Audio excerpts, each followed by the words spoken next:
Hello and welcome to Maths with Jacob. This lesson will focus on Tricky Maths Part 39. If it takes 24 workers to move 144 logs in one day, how many workers will it take to move 84 logs in the same time, assuming they work at the same rate? So here's your chance to solve the problem, and if you'd like to do so, just pause the video now and start on your solution. I will go to the next slide now to discuss the solution.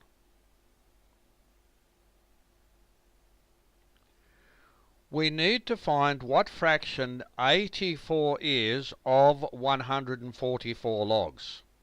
Of course, 84 is the new number of logs that we have to move. That was the original number. So 84 over 144. Now, in order to simplify that, you divide 12 into 84, that goes 7. 12 into 144 goes 12. So the fraction is 7 over 12 in simplest form.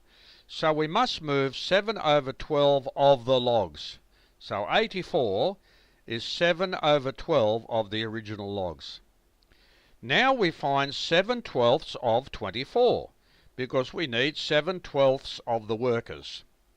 So 7 over 12 of 24 is 7 over 12 times 24 over 1. Of course, remember, of means multiplication in this context. And the way we do this, we find what number divides into 12 and into 24. 12 into 12 goes once, 12 into 24 goes twice, 7 twos are 14. So we need 14 workers to move